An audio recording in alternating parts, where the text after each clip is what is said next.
Welcome back to the Quantum Guide Show. Philip Kinsella, Philip Kinsella is my very special guest today, and he is here to explain who and what we are beyond our biological construct and what is the bigger picture beyond this universe. Philip Kinsella is the author of numerous books and articles on UFOs and consciousness, and his co-author, Chris John Mayes, offers us a vast knowledge of UFOs and psychic conscious exploration. Together, they have co-authored The Eternal Avatar, which takes a deeper look into the amazing individual that you represent and the inherent powers you harbor, as it explores areas of paranormal and other varied research of reality to help understand our true self as the evolving avatar. Unfortunately, Chris could not join us today, but it will be a fascinating show, I am sure. All of the links are featured below in the description.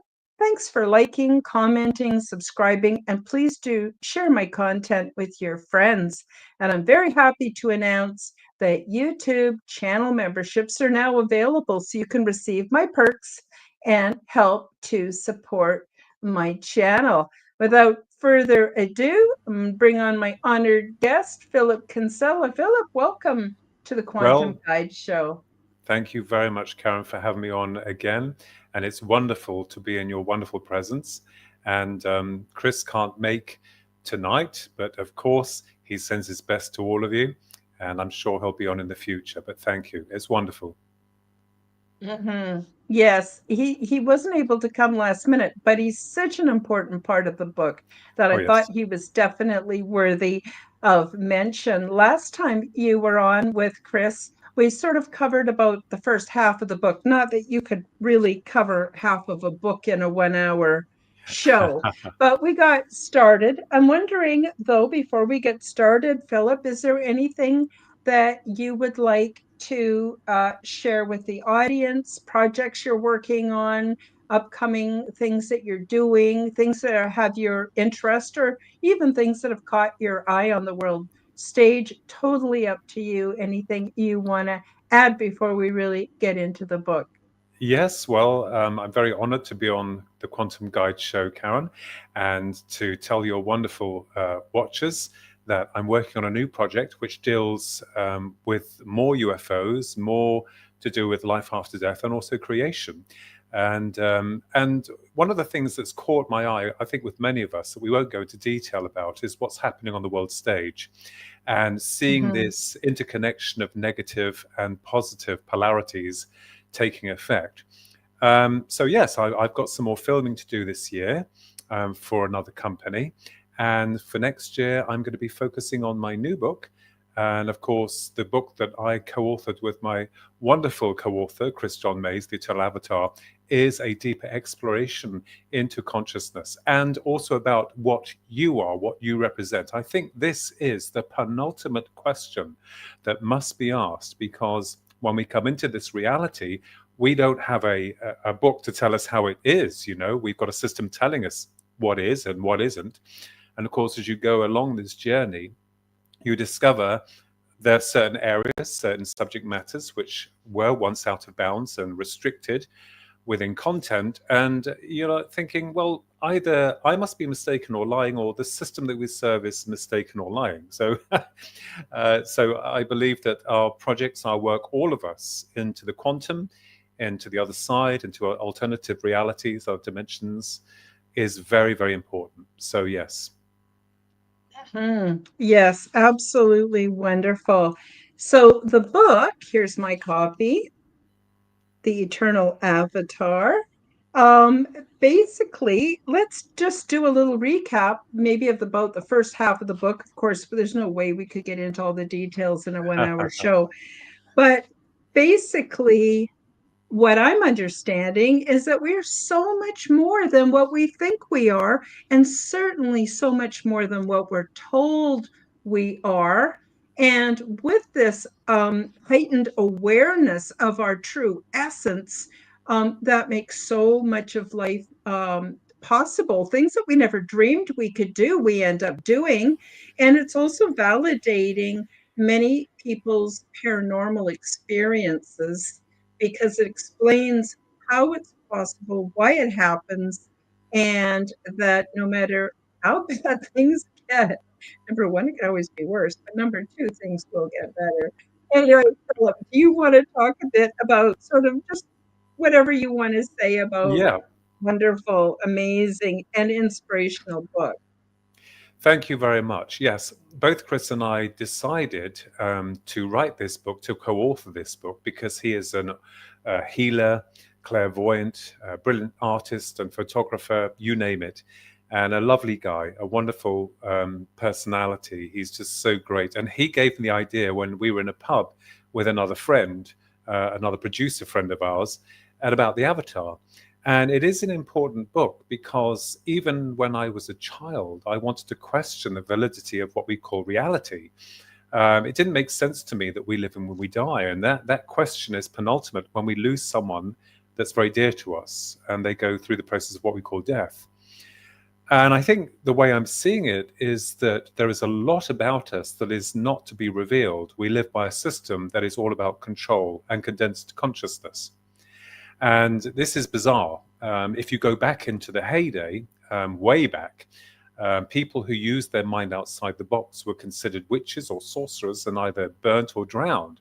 And I think this was an example within the religious establishments, and especially the powers that be, to frighten people into not using their mind. Because the system that we serve programs us through centralized programming, as it were. So I think and feel that there's a lot about the human, the model of the human, that we're not informed about. One is our genesis.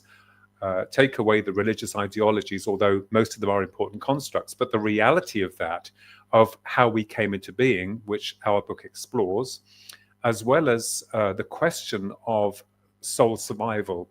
And we also look into life between life sessions. That means to say that someone that recalls their time in spirit and they make a decision to come back to the earth, or indeed their life on the other side. So I've had multiple experiences, numerous of them, which informs me that consciousness is not independent, dependent of this biological matter. It is free to explore other realities, but we are temporarily locked within this physical matrix, within this biological construct for a certain time period before death releases the essence of what we truly represent beyond this material realm. So the book does kind of like encapsulate quite a lot. Chris and I have tried to explore certain deities as well too, and of course primarily the reality of why this information has been hidden from us. And I say that lightly because, you know, when you look into the past, we don't know how we really came into being. Only a Sunday school version that we evolved from, you know, the ape into man. That is proven to be not quite correct. And as well as life after death, why are we always left by this system? One minute it says, oh yes, there is life after death, and the next minute it's saying there isn't. And also about, we will touch upon here just briefly about UFOs, the UFO reality, and why the system again is at pains to keep that a secret. So this is why Chris and I, you know, I think we bit off more than we could chew, but I think we got through it okay, to explore your brilliance, your excellence, your psychic abilities, what this does, what this is, the brain. And as we explained, is merely a portal for consciousness, but somewhat contained and conditioned within this reality and by the system we serve. But we can break away from that by using our own thoughts and thinking good things and positive things and heightening our vibration frequencies to another level of reality. Mm-hmm. Yeah, well said. And I agree. I think it's about frequency. Mm. Um, you know, we hear a lot about transdimensional, interdimensional, but there's also transfrequential. And unless we can hold the frequency, we can't occupy those spaces, for lack of a better term. And what I love about it too is it certainly takes away fear of death. Anybody who had a lot of suffering or illness or has a bad diagnosis and they don't expect to live long, or maybe just getting old like me. And you get to a certain age and it's kind of downhill from there on in. But to have the understanding of the nature of who and what we really are, that we have lived so many times. And what's really funny about this, Philip, is I can remember one day, and this is quite a while ago, about 20 years ago, maybe longer, maybe 30 years ago. I was complaining to my higher self or my guides or my invisible, wonderful support system. And I was saying, some once in a while, I still get afraid of dying. And my guides laughed. They just laughed. And they said, Karen, if you had any idea how many times you've been born, lived, and died, you would laugh too, because that's just such an outrageous thing to be afraid of. And so what happens is, I think we come here for soul evolution. I know I sure needed it.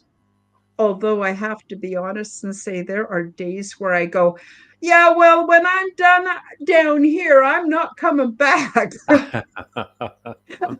Didn't sign up for all of this. But most days, though, I'm pretty good with it. So I think it's wonderful that we can be aware that there's so much more to us. So this flesh and body suit, I think it's important because we need to take care of it. And if Mm, we damage it, then our journey here on earth is not as much fun, you mm. know. But at the same time, I think that there is just so much more. I don't know, Philip, I'm babbling. Please take it No, away. I understand because the subject matter encapsulates many areas of inquiry.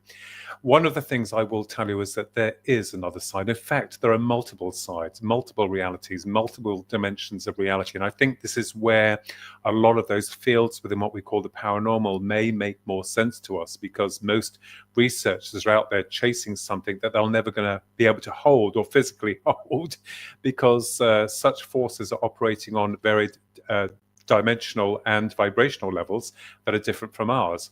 If you think about your mobile phone, you've got the hardware, but that's not the phone. The phone is actually the signal that you can't see. Yes. And that information, we don't know what's in it until it hits the translator, and voila. So I think these forces operate on these levels rather like that. But there are other sides, and I have had profound experiences, and I'm not one to claim anything.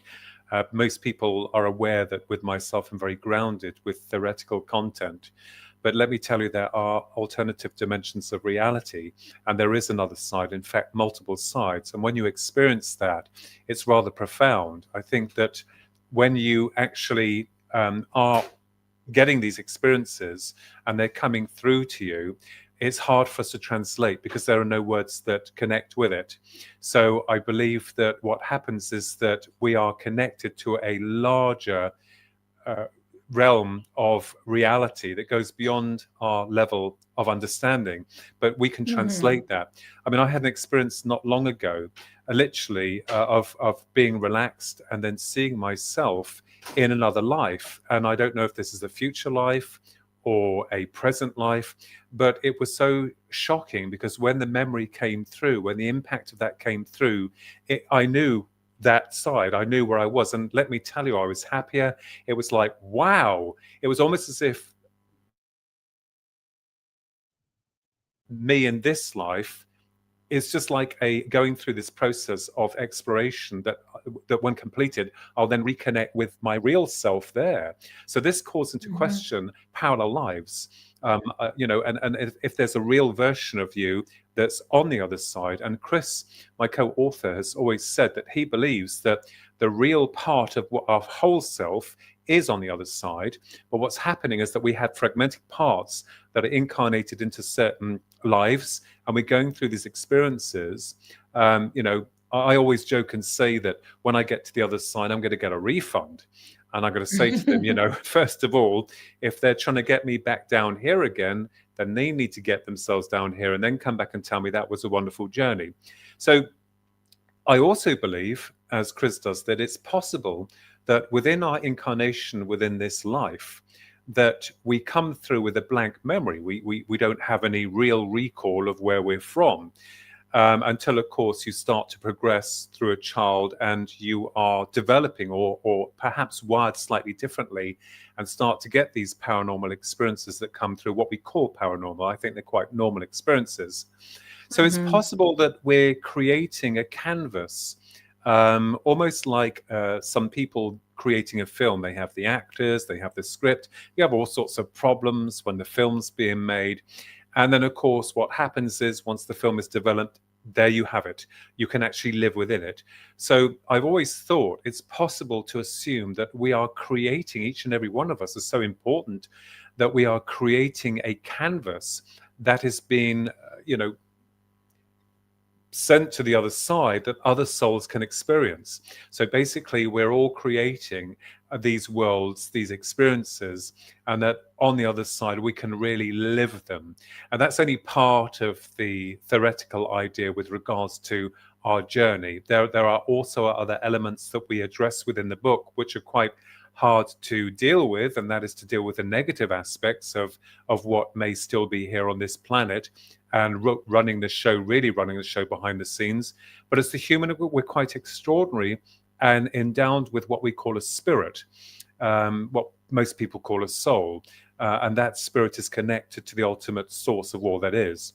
But the other thing that we wanted to have a look at within our book was the reality of creation, and not the Sunday school version that most people believe, because it's really strange that we live in a world that accepts myth or a fairy tale as truth. But when you try to dig into the real truth, it's almost as if you're swayed away from that area. Like, no, we don't want you to go down that road because that might open up a can of worms. And as I said before, it's the same with life after death, which has been rigorously studied by notable researchers around the world, and also UFOs, and why there is a constant denial from those in power, or, well, those above those in power, so to speak, and why these truths aren't coming forward. And I'll give one example here that we're seeing at the moment. Call it conspiracy, but it's no conspiracy. 3I Atlas, the extraordinary object that is at this moment around the sun. Have you heard of that, Karen, at all, about this comet, Oh, or yeah. supposed comet? And of course, the controversy of the NASA and the Chinese Space Administration cutting the feeds as it came past Mars from the Mars rover. And then, of course, it's almost as if, because this object is defying a lot of our physics and is not kind of like being seen as a comet, but could possibly be some kind of intelligent device, the denial and the silence is incredible. And this is what we're seeing on this planet. So denial, constant denial, don't want to look at it. We want to look this way. We want you to look this way. We don't want you to look that way. It's absolutely beggars belief. So obviously we're understanding that there is a force here that is holding the human here, maybe through our choice or not our choice, and that a lot of our existence is literally so condensed. This is why a lot of people are not able to attune themselves into those dimensions of reality that we can sometimes connect with. Yes, very good. I noticed in chapter 7 of your book, you talk about how we are evolving avatars ourselves. So that means that we're not all finished done work in spirit form and we come down here and have this rather shocking earthly experience and then go back. It seems to be part of the learning process, as you've mentioned, and as people in our live chat have mentioned. But I also what really stuck out to me, sorry, not struck out, stuck out to me, is you have said in here that you believe certain timelines of our past ancestry have deliberately been falsified to fit a famous preferred narrative. Now that I can see the evidence of that in history, in religion, in politics, in absolutely everything. But what's really weird is especially the last 300 years, so fabricated And yet, if you dare to speak out against it, that's heresy, and seriously Yeah. still. And so the thing is, it's a good thing that we're a good company with each other in this genre. But can you speak a little bit more about that? Because they're not only has been our past and our history's been falsified, but the nature of reality and the idea that there might be more of us, different renditions of our reality. And also, sorry, I didn't tie in Three Eye Atlas, but I totally agree with you. There are Mm. so many things that make you go, when it comes to that too. So please, Philip, please carry on. Yes, I think most people will be in denial of the truth. It's almost as if a lot of people are quite happy to go along with the official narrative of how it all was and is. And this is frustrating. Looking into the original codices, they are the manuscripts. Well, they're not quite paper, but they were the codices that describe what happened in the beginning of time. And Mm-hmm. the Gnostic texts, for instance, that were found in Egypt in 1945, are more explanations of how it was. We have the Christian version, the Hebrew from the Hebrew text, and within Gnostic text, it tells us quite an incredible story. And if you start looking into the past, we all know that within the biblical text, that the Anunnaki were known, the Archons, and that the formation of Adam, the Adama and Eve, perfect human beings that I'm sorry most people believe were just baked in an oven and came out, and that's your lot and tricked by a serpent. But it goes deeper than that. And I think most people's jaws will be on the floor to know that is it possible that we have been created by an intelligent species known as the Anunnaki, that were not given the spirit that we have as humans. It goes so far back that the one, the ultimate source of all that is, wanted to express itself beyond its known and only reality. And it created aeons, and these aeons are known as angels. And as it created these aeons, the one was glorified to give some kind of personality and individuality to these beings. And of course, as with all things, there was a positive side and there was a negative side. And the negative side, which was connected with Pistis Sophia, who was the goddess of matter, she fell from grace for a short period of time, and allegedly within the documents had given birth, immaculate birth, conception, to Yaldabaoth, which is known as Satan. And we're not talking about a man with in a red costume with horns and a pitchfork. So he, the beautiful, wonderful Yaldabaoth, had then set about creating the Archons. And it's interesting to see that the Archons then set about creating the human, would you believe it, through genetic engineering. That could be that they found Earth. They wanted the minerals from Earth here, most notably the gold. Zetai Zitrin has also expressed this in his works, as most other authors have. And so the Archons created a human through an infusion of themselves and the hominid, the ape. So I think, when we look at Charles Darwin, I don't agree with all of his work, but I think there's an infusion of mammal and extraterrestrial in the human. So the Archons then set about this experimentation until they perfected the perfect human, the Adam and Eve, and they set about that these species, their new creation, could reproduce. But Sophia, realizing her mistake, redeemed herself by giving the human the spirit, and the Archons were never afforded that. And if you look in the biblical text, which I'm not saying that all of it is, the versions that we have is wrong. I think it's been mixed up and altered.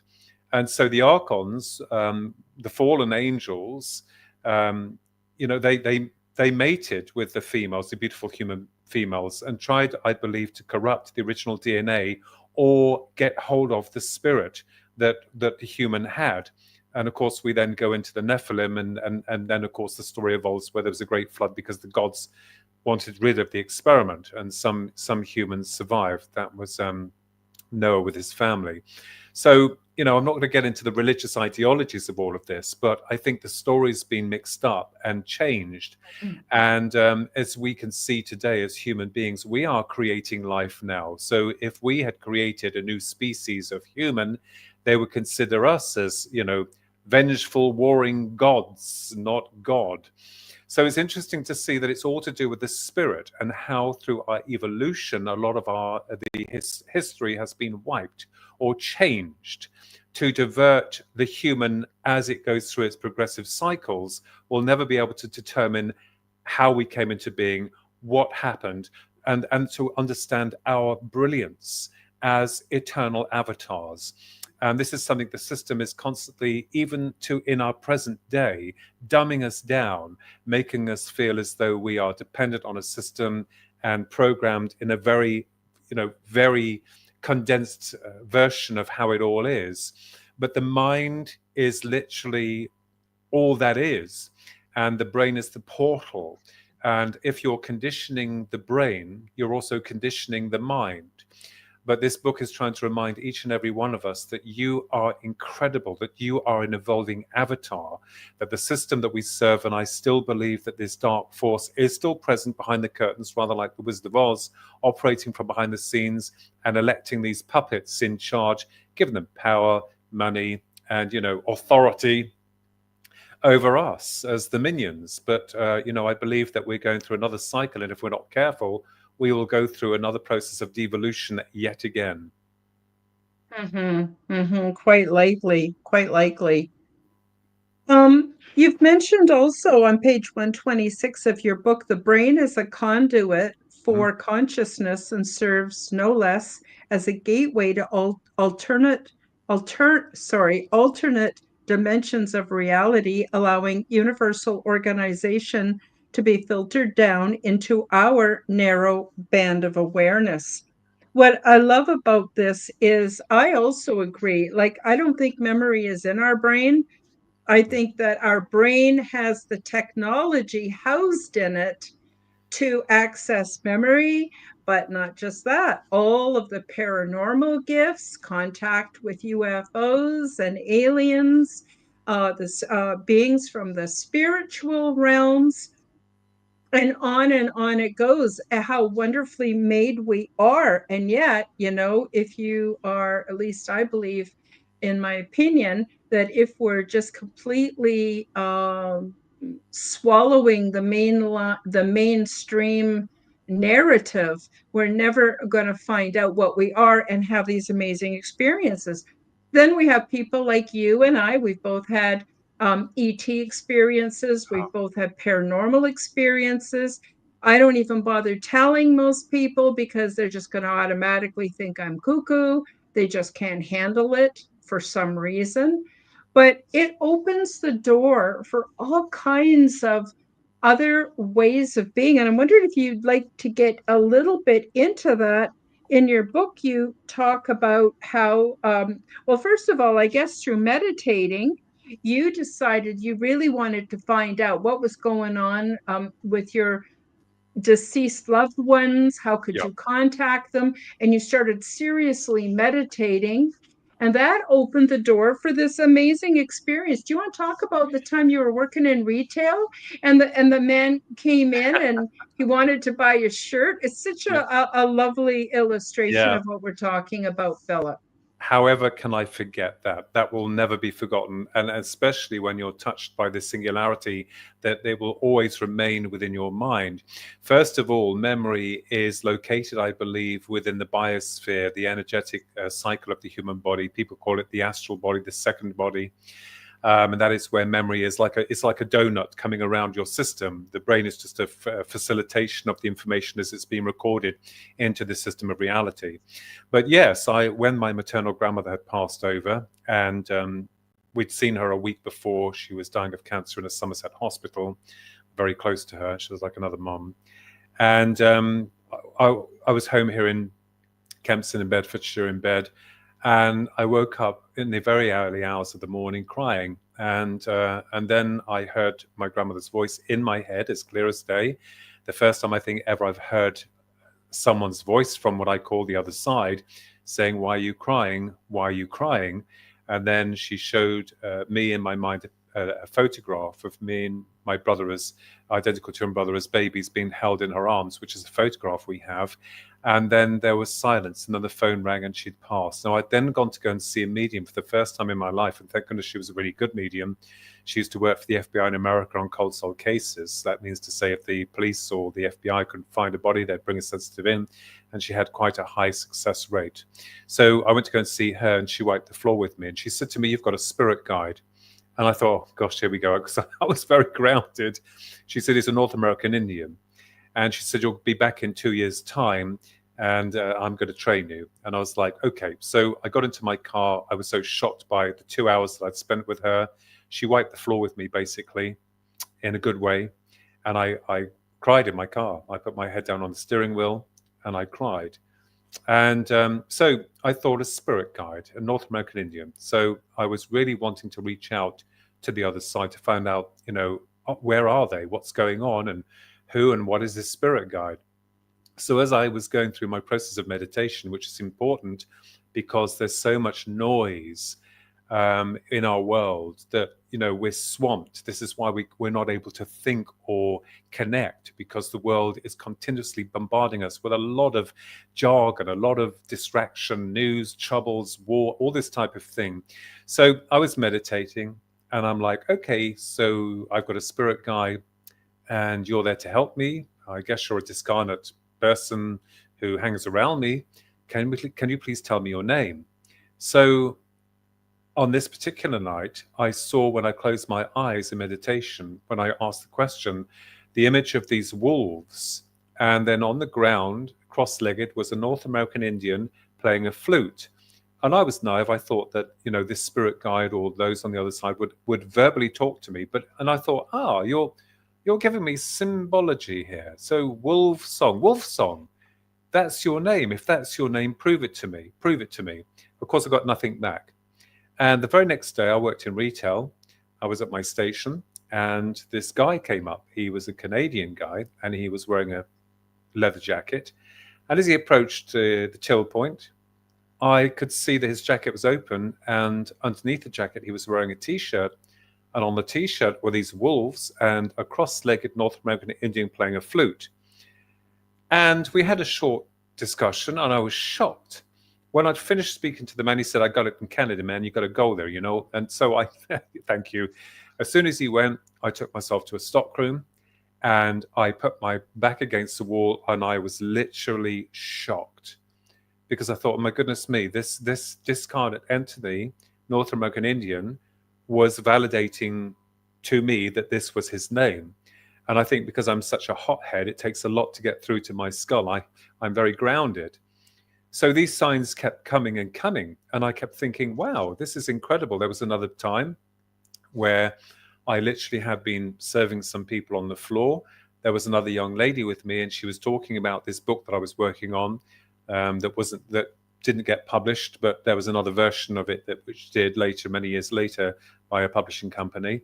And I said to her, yes, my spirit guide is wolf song. He gave me the sign of wolves and a North American Indian playing a flute.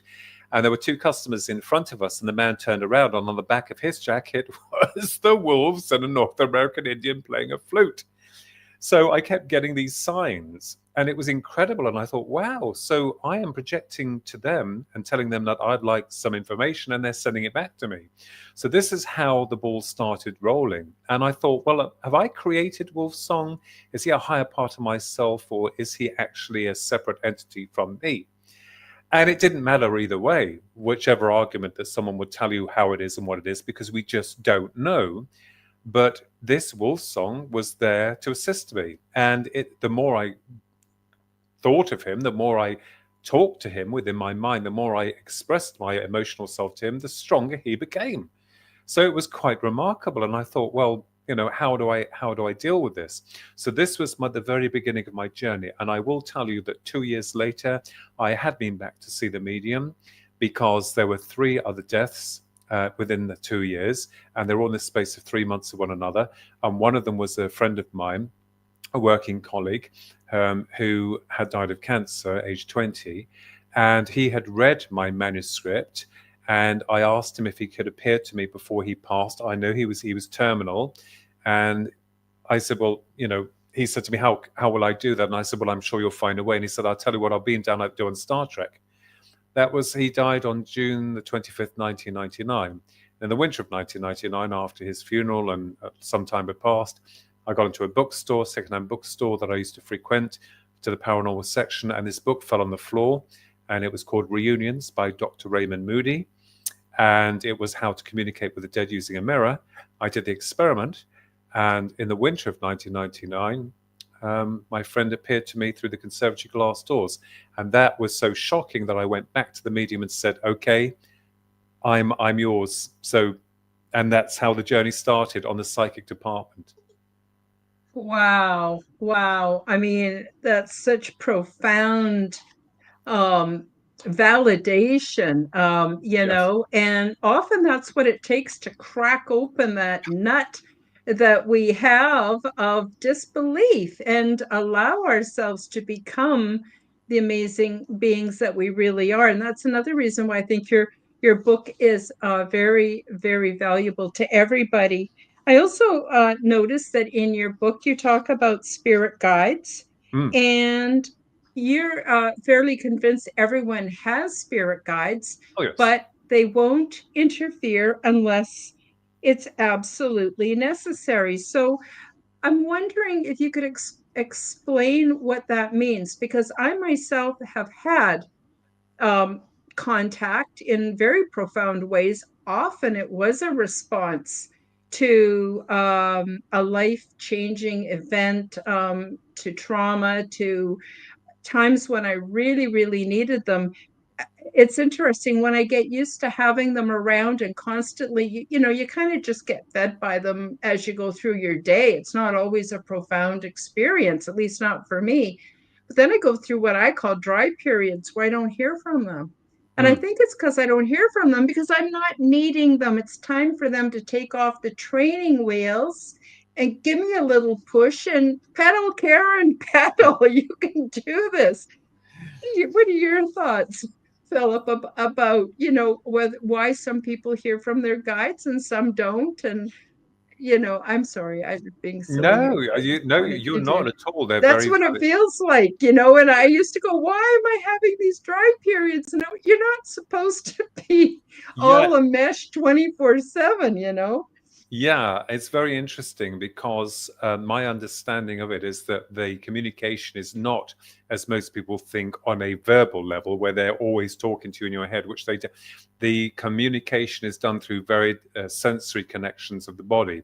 We are an Mhm. antennae. We are, very sensitive to our environment, but the system has shut us down with our emotions because we're so crowded with a lot of noise and distractions and disruptions and mental disruptions as well too.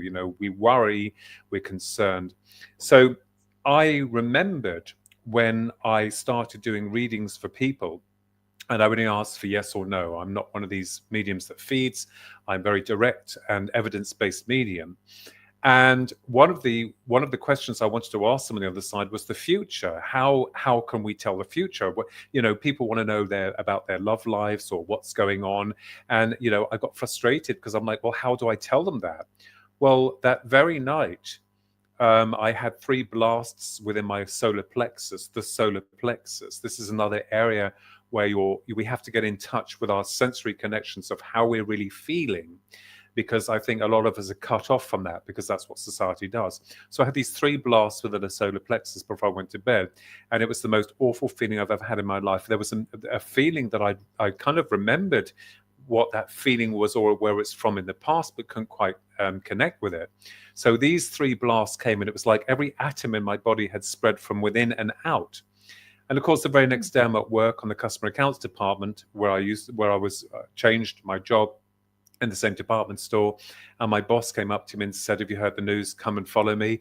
He took me through to the staff restaurant, and on the TV was a plane going into the 9/11 buildings. And of course, I realized at that point that it's possible that the impacts that I was feeling was of the future event of 3 buildings, the main buildings that were struck by certain events. And so that was my first experience of a premonition, as people call it. Mhm. So I believe also that when we're wanting to connect ourselves to the alternative dimensions of reality, we have to understand that we're all different. We communicate differently. But one of the ways that I found was worked wonderfully was meditation. And you've got to feel how you're, what are you feeling? What are you sensing? What are you seeing? You know, how do you feel? So it's like a completely different language when those on the other side are communicating with you, because you have to decipher what they're communicating, what they want for you to know for someone else or indeed for yourself. So I get it. Sometimes we have very strong connections with our spirit guides, but remember also they're not allowed to run our lives for us. We have to live our life, unless of course it's not our time to pass, or there is perhaps some event which, because with life we have an outline or a blueprint to a degree, but we also have free will. And they can't interfere with every aspect of your life. Oh, I want this to happen, I want that to happen. Well, they're not allowed to interfere with that. Now, what's interesting about the blueprint of our life, I always joke I must have been mad to write the one I've written. And if there's a way of rewriting it, I've tried to do it several times, but I think they're not really worried up the other side. But one of the things I will tell you, which is interesting, is about our future as well too, and how we, you know, how is that made? We have free will, and of course thoughts create action, action creates events. Within this life you can only have one way of doing something physically, although your mind is sending out all these other signals of what you want. So with the spirit guides, and even if people believe they have angels, that's fine, because thought manifests reality. It's the same with the other side. When we cross over, the experience is unique to you as the individual. Although there are certain patterns within so-called near-death experiences, which is important to validate the experience that there is another side, the experiences will be very different from you.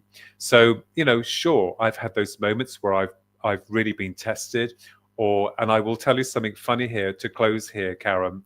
There was one part of my life where I was very annoyed, and it was a period where I was like getting very frustrated. I remembered I had a go at my spirit guide Wolfson, like I was, you know, had enough. And, you know, I actually did see him turn his back to me. And there was almost like this feeling of detachment from him to me. And it upset me. It really upset me. So I had to go crawling back to him and saying, I'm awfully sorry, you know, I'm out of line. And it was incredible with the feelings of that connection of a discarnate entity that most people don't believe in, but they are real. And I believe that you will see that reality, you bring it into how you view it, how you see it. So that is very interesting. It certainly is. I had a very similar experience when I have one of my guides, I call him Bob the Gray. He looks like a gray, except he's got this zany sense of humor. He wears a fedora and a black turtleneck sweater. And I think he does it to try to get me to relax and not be too fixated on his facial features. But anyway, he first started reaching out to me, and I found him to be really annoying. I thought I was crazy. I thought I was imagining it. And one day I started making fun of him, and then he left me. And it wasn't until he left me and not physically, but spiritually disconnected from me until I was mature enough to Mm, handle his presence and what he was there to do. And it took about 5 years, Philip, to get him back. And because I was actually making fun of him, I was disrespectful, and because I honestly thought I was imagining it. And mm, so that's why I think it's so important for people to acknowledge when they're getting through the peripheral of their imagination or their thought process or language, because mm, often it's subtle, it's that quiet little that is easy to ignore. But if we don't ignore it and allow room, and I think that's what you're getting at too with meditation, mm. then it becomes stronger and stronger. So I actually had that happen myself with one of my guides, and but I learned, and now I don't hear from him as much, but I don't need to. I'm sure if I called out, he would he would definitely be here. But for that time in my life, he was super instrumental. I never would have written my book if it wasn't for Bob the Gray. And so I gave him good mention in my book. Sorry, I didn't mean to ramble on, and we're quickly running out of time. Let me just quickly go to the live chat. I didn't really say hi to everybody yet. We got Fearlessly Phoenixing, Denise, Helena. We've also got we had Rodney. Rodney's also here. Oh, Polly was here for a while. Okay, so Denise says, can we be living in the past, present, future all at once? Sometimes I feel I am, especially in my dreams. And I wondered if Yes. you could answer that for Denise. Yes, there is no time on the other side. I have seen the other side on two major occasions, and then residue of that seeping through to the normal conscious processing of awareness that we have here that can be overridden sometimes when the memory filters through. It's profound. Yes, Denise, absolutely, because there is no time on the other side. And of course, when we pass over, it's possible, as I said before, I did speak to Karen about this, about me having these profound experiences of myself in another life, but I know it so well, or a future life, and it's like an awakening and a shock, but the memory comes in. So absolutely, I totally agree with you. This is new grounds that we are exploring on a conscious level. And it's interesting because taking into account what we're sending out, and we can only do one thing physically here, but a lot of the hopes, wishes, desires, thoughts, perhaps slingshot round again and could connect with our past, present, or future selves. This is why perhaps we go through deja vu, because we feel like we've done it before, right? And it's like, is this a replay? No, it's possible that it is. It's possible that it isn't. But with another part of our infinite self, absolutely, totally agree. Thank you. And also, Helena just says 2 weeks back, I was flying like Superman and I did high jumps. And at that moment, I was thinking, I've done this before. I became aware or awake in my dream, but not totally. When flying, you cannot hesitate. So, this is a very similar thing to do with, knowing we've done that before. I've had tons of dreams of flying when I was a child. That was a mainstay of my night. So I think that also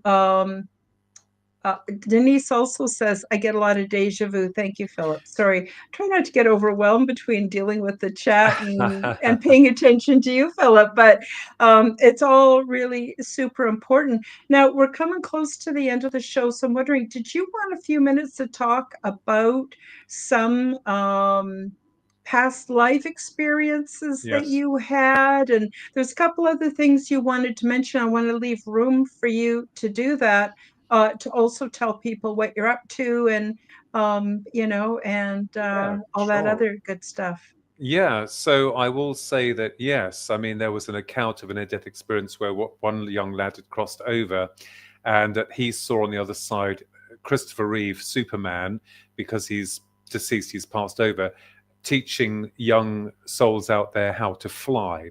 Incredible as it sounds, doesn't it? But that is the way it is. The other side is quite normal, quite natural. With regards to the psychic part, we've got to remember that we are incredible beings. We live by a system that is continuously trying to douse what we truly represent. We're not just manufactured and then come to this world with the condensed programming to pay your taxes and do a job you don't really like doing. There's no opportunity. I mean, this is complete and total madness to my whole ideology. And also this concept of, oh, just earth and heaven, heaven and earth. There are multiple dimensions of reality, multiple worlds.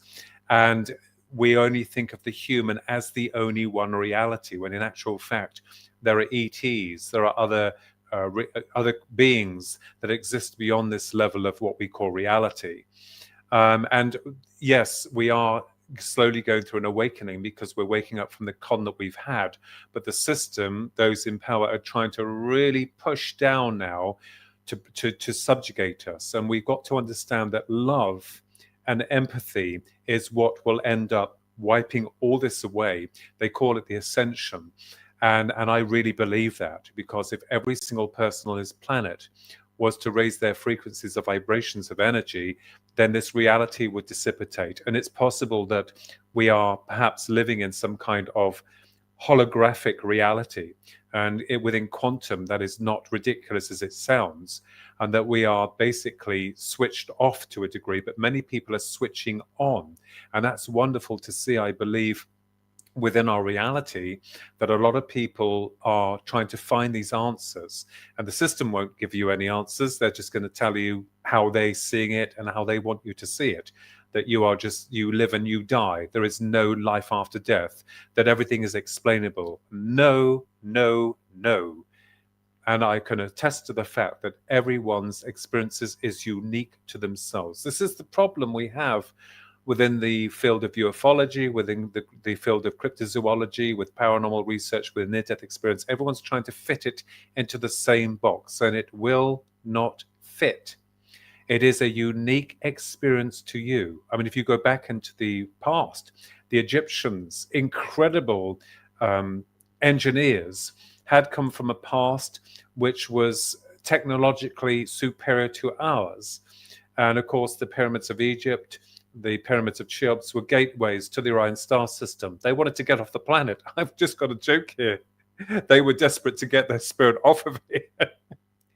So, I always say to anyone, believe in your excellence and your brilliance. Don't let anyone sway your opinion, and go look and find those things if you're really wanting to find the truth of what you are, where you come from, and why you are here, which the system refuses to acknowledge. So we're coming through an extraordinary time of revelation. It is a painful process that the human is going through at the moment, and one I believe has been repeated in the past. And of course, well, that ended quite badly. But there is another side. There are multiple sides, multiple realities. I would totally agree with you. And what an exciting ride it can be. But I know for me, if I start watching too much alt news and paying too much time to my phone, I forget all about the wonderful, miraculous aspects of being here, and I start to get dragged down into the politics and the drama and the soup. And I've come to the conclusion, Philip, that it's all theater. It's all theater, and I treat it as theater, and I'm much happier.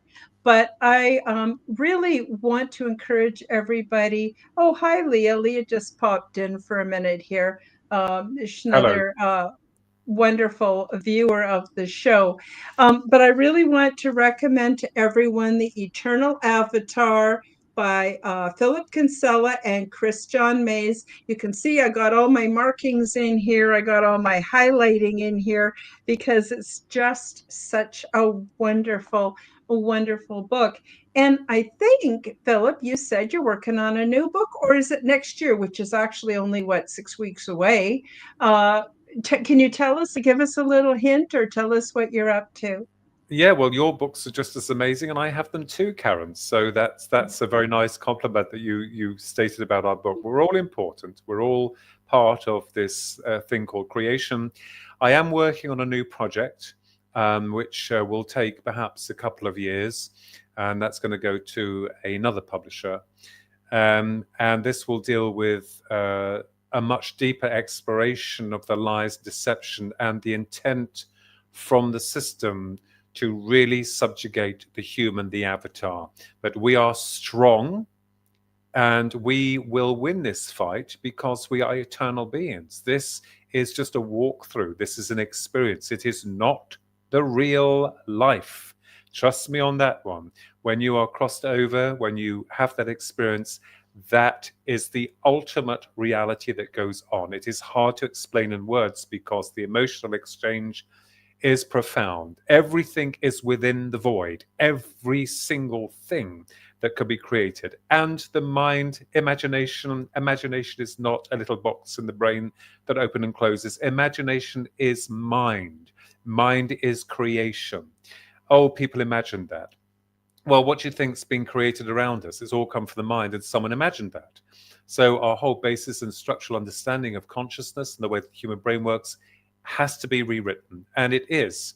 Thank God for that. Thank God for that is true. Philip, tell people where they can find you. I will have the links in the description below.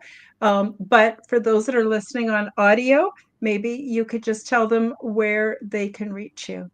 Yes, well, I have two websites. One is www.thekinsellatwins.com, and that's mine and my twin brother's work in the paranormal, my brother's art and the books and all of that jazz. And the other one is www.philipkinsella.com, which is my psychic site, and that's to do with my bookings and readings and stuff like that. And of course, you can just find me online. But I have to just point out, and I want your viewers to know, that we are everyone important. It doesn't matter if you're the man with a can, or as we say here in England, the king with a crown. It doesn't matter if you're rich or poor. Let me tell you, if you have a dream and you believe in yourself, you've got nothing to lose, nothing. And I know that there's a lot of people that try and sway you off that path. Don't let them. Just believe shapes reality. Believe in yourself. That is what you're about, your sovereignty, your spiritual sovereignty, your connection to the source of all that is. You are truly superb and incredible. Let me remind you of that fact. Oh, that was so beautiful. Denise agrees. Oops, that's Leah. Sorry. Denise also agrees. She says that's beautiful. And Leah says we are source. We are. Yeah, and that's the other thing, is I find for myself when I pull my head out of all the social media and everything, and only pay attention to a smaller realm of my life, I'm so much happier.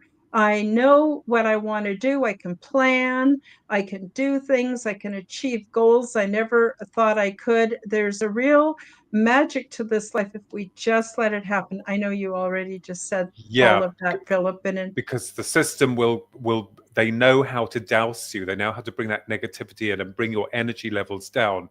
You must not allow it. Remove yourself from negativity. Don't let it affect you. You are the instrument of the divine, and you don't need them to bring you down. Just remain positive and be with nature. It's true. Or meditate, be by water, and let all that rubbish out of your mind. You know that you don't need that. You need to focus on yourself and what you're doing.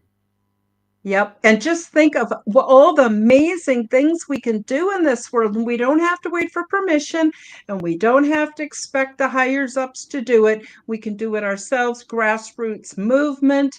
We can change this reality. Thank you, Philip, so much for being on the show today. Please pass on our love to your brother Ronnie, but also to Chris.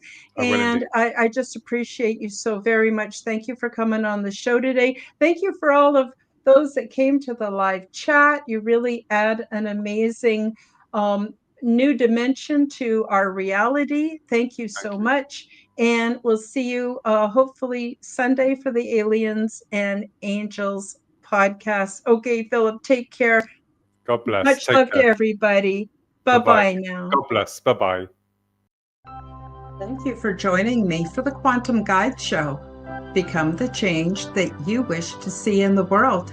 Subscribe to my YouTube and other channels at Karen Holton TV. Click the like button, leave me a comment, and share this podcast with your friends. Read about my true life ET contact in my book called Transdimensional: Meet the New Neighbors, which is now available in Amazon bookstores worldwide. Check out my website at www.KarenHoltonHealthCoach.com to see my free resources and amazing products and services. All the links will be in the description below. As part of the Forbidden Knowledge Network, you will find the Quantum Guide Show with Karen Holton and also the Aliens and Angels podcast on all audio platforms. Until next time, keep up the good work.